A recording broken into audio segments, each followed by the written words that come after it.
Okay, welcome to the channel. I'm going to show you how I have the order flow bars indicator set up for scalping the NQ. This is a NinjaTrader 8 indicator that I wrote. It's basically an order flow indicator that helps me scalp the market. Okay, so when you go to the home page, you want to click on your profile. Once you create an account, you'll go to your profile page. You'll see no active license. That's fine. Just go ahead and click on View Products. Now, right here, it says I have it enabled until the 13th. Well, I'm going to extend that. I'm going to go ahead and extend that. But what you want to do is you want to click on download. Once you click on download, it's going to download a zip file. And also you want to come here and then copy the license. So you want to go ahead and copy the license. And then once you download it, you want to go to Tools, go to Import Ninja Script Add-on. When you click that, a window is going to appear. And what you want to do is go ahead and choose the zip file and just click open. I'm going to go ahead and cancel it, and it'll go ahead and install the indicator for you. So now that the indicator is installed, you want to come up here to your indicators and search for order flow. Now you'll see order flow bars right there. I have a couple other ones because that's what I'm currently working on. I have the source code and then a Delta order flow scalper. But you want to choose order flow bars beta. Go ahead and click add. And the license key, you want to go ahead and paste that in. Now these are the options that I have set up, and I'm going to show you how I have it set up for the NQ. Show the point of control. I don't show the point of control, but what that is, if you do click that, that will show you the most volume that was traded at that location for the bar. And right now it's set to gold. The next update I'm going to do, you're going to be able to change the color of the point of control. I just don't have that set up yet.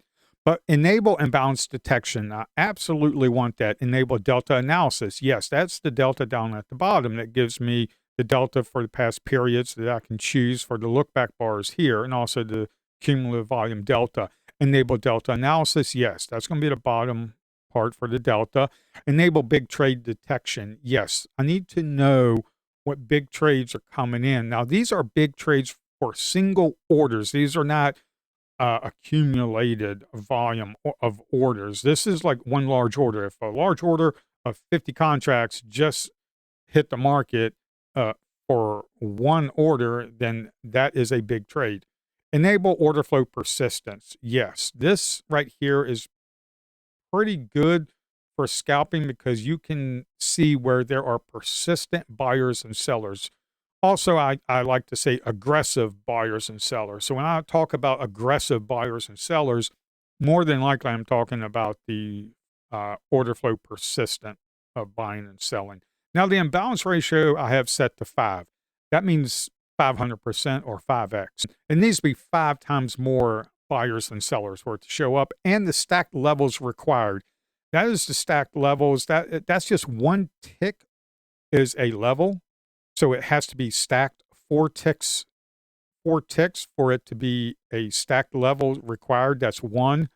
Now on here, it has to be a double stack in order for it to show up on the chart.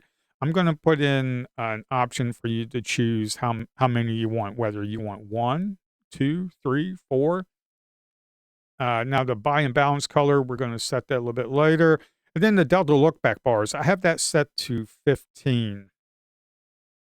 Now, the delta look back bars, that's set to 15. Now, the current bar is not counted in the cumulative volume delta. I'm going to change that a little bit later.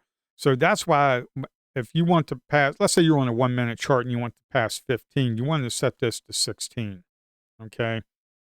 But I set this to 15 because I use range bars, and I want to look at the 14 period CVD for the range bar, and then you can change the color settings of that. The big trades, the large trade threshold is 20. The very large trade threshold is 30. So if there's between 20 and 30 contracts, a little dot is going to show up As you can see here, buy dot, sell dot, that's going to show up. And then a very large trade threshold of 30 or more contracts. It could be 50 contracts.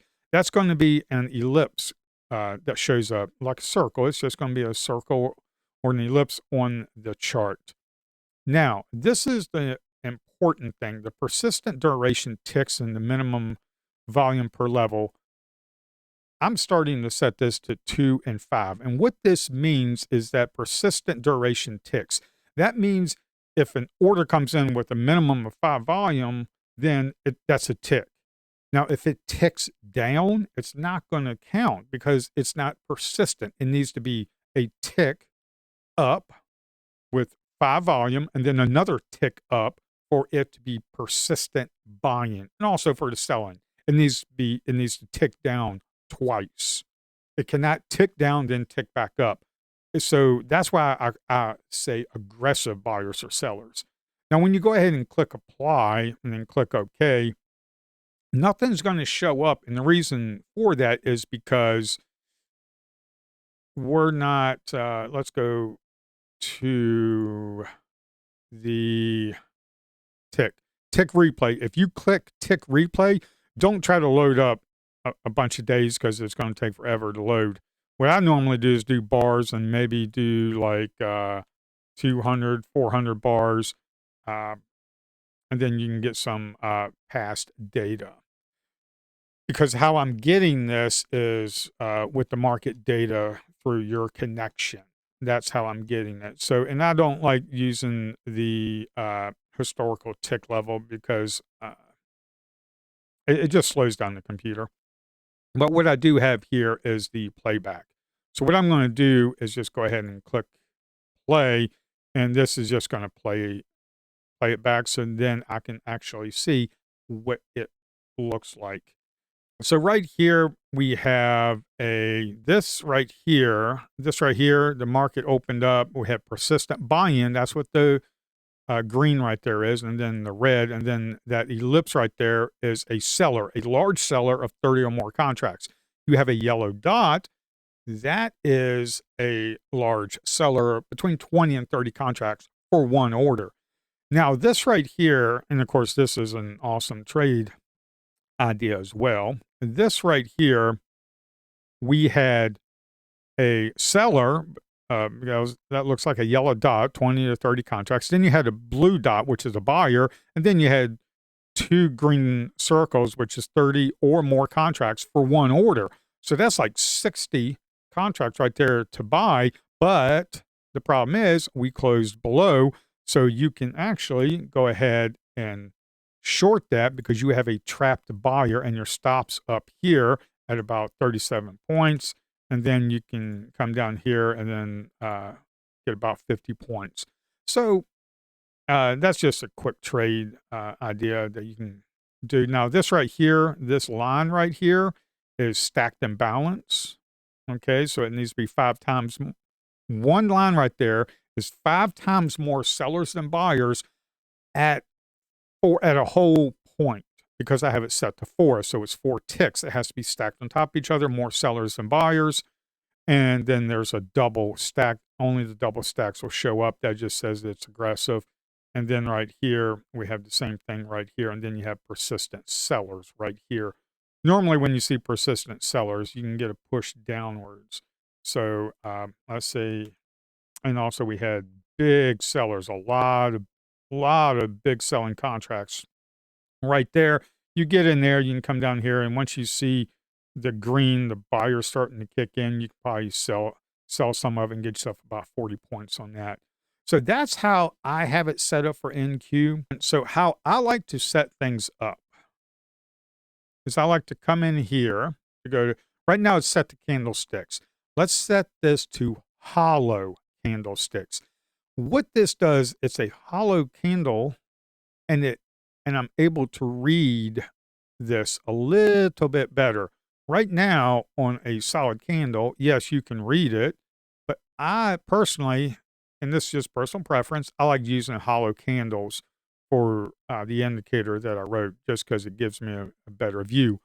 Also, what I like to do is I like to come in here and go to the data series, and what I'll do is I will change this color for down bars. What I like to do is use blue violet and then lime green. I'll go ahead and click apply and go ahead and click OK. As you can see, that changes the colors. Now, the indicator looks a little crazy. It's kind of like a rainbow. That's a rainbow effect. We don't want rainbow effect. So what I like to do is just come in here and do the buy imbalance area. This right here, the green ellipse and the little dots right there. No, I'm sorry. The buy imbalance area, like the red lines right there. And if it was a buy imbalance, it would be green, but these are sell imbalance. I like to leave the lime green, and then I'll just come up here and choose blue violet. The look back bars, as you can see here down below, it's green and red text. Well, I'm going to change the negative delta to blue violet. And of course, this is the big one, the big trades. Big trades, the buy dot, I like setting that to lime green. The sell dot, I will set that to blue violet. The buy ellipse color is lime green. The sell ellipse color is blue violet. Now, the persistent buy-in, that is this right here. This is persistent selling right here. Of course, we had a little bit of persistent buying right there, but those persistent buyers are going to get trapped like these big trade buyers up here, and then we kind of sold off. I like to set that to blue violet and then click apply and then click OK. When you do that, what this is going to do is going to refresh the chart. And because we don't have any historical tick data, it's not going to show up. But if we just go ahead and just click play, then as you can see here, it's starting to show up. So this is how I have my charts set up. I like using hollow candles. Right now I'm doing the playback just to show how it looks. So I like using the hollow candles because for the hollow candles, you can really see the persistent areas, the buying and selling persistent areas, and then you can see where the big trades are coming in. So as you can see here, this was the big trade where we're kind of consolidating in this area. And then we have some sellers here trying to push the market down. The sellers are pushing the market down. Then we had buyers, and then we had persistent buy-in with the big contract buyer right there, 20 to 30 contracts in one order, and you have persistent buy-in. So if you want to be an aggressive scalper, you can go in on the break of that and then put your stop down here at about 13 points.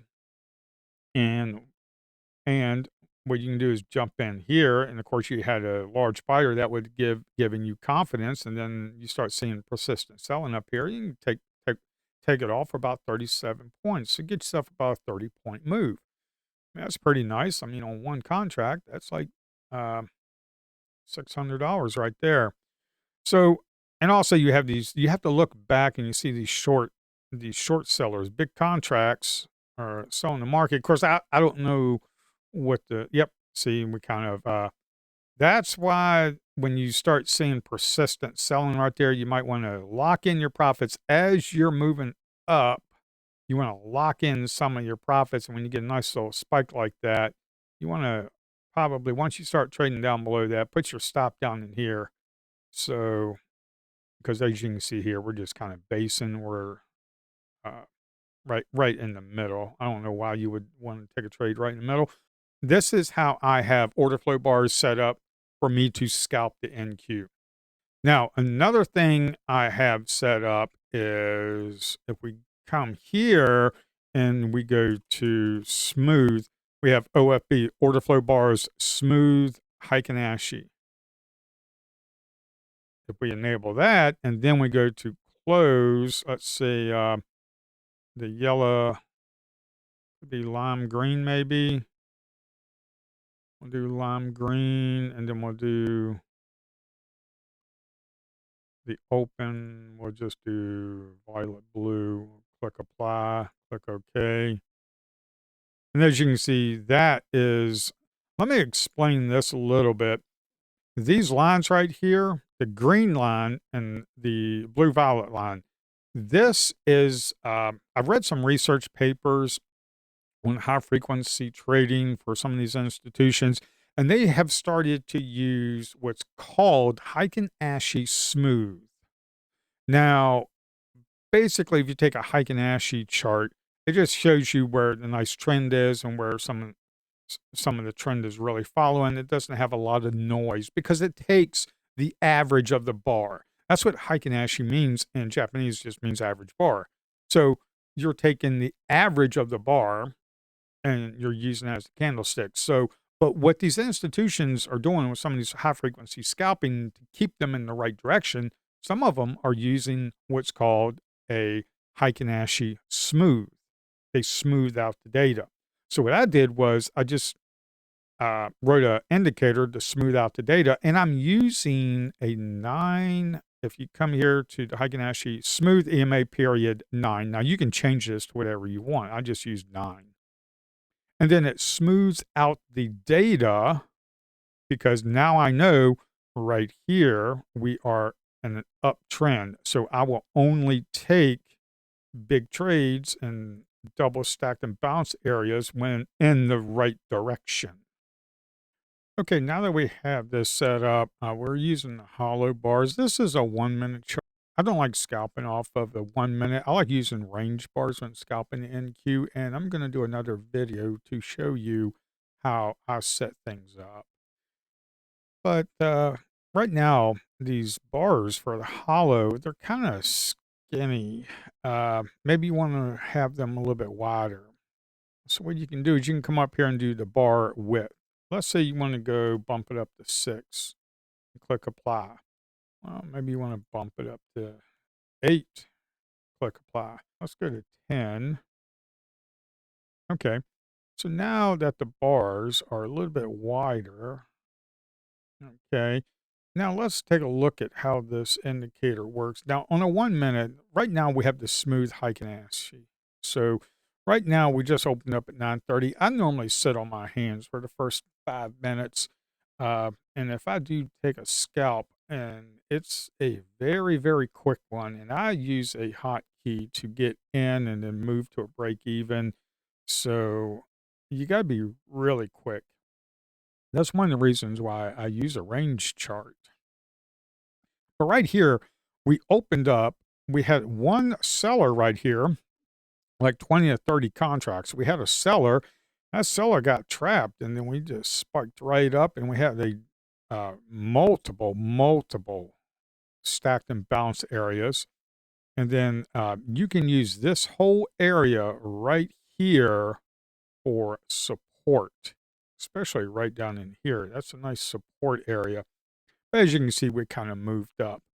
And also what I like to look for is we have the smooth Heikin-Ashi lines, and they're separated and they are sloping upwards. When you get a seller like this, that's a strong 30 or more contracts in one order, and we got the smooth Heikin-Ashi line sloping upwards and they're separated, and you get a seller, well, you know that that seller right there, if we start trading up, they're going to be trapped. And that's exactly what happened. So you could have bought this right here. And then once you started seeing the seller there, but we closed above and we started seeing the seller. And once we started coming back down, you can get out for about 20 points and get yourself about $400 on one contract on a mini. That's how I like to trade this as well. I like to really go aggressive, and once I see trap sellers and once we start trading, what I'll do is I'll enter here, and then if we get a pop, I'll just go ahead and peel some off and then move to a break even real quick. Same thing happened right here. We had a seller right up here. They got trapped, and then once we broke that high, we started moving up and got yourself about 30 points. So that right there is about 50 points right there. I mean, on 1 minute, that's $1,000 day, and you're done in about 10, 15 minutes. You're done for the day. So this is how I like to use the indicator, is looking at what is going on in the market? Where are the big sellers? Where are the big buyers? When you get into a consolidation area and you start seeing where all the buyers and sellers are, it kind of gives you a better view. Also, this right here, I want to show you what an absorption level looks like. This right here, this bar right here, and you had green lines. That means it's a buy stacked and balanced. It's a buy stacked and balanced where buyers had a 5x imbalance area and they tried to push it up and they got absorbed and then they moved and then we moved right back down. But where did we move back down to? We moved back down to the support area right here. So when you start looking to the left, you do not see a lot of large sellers up here.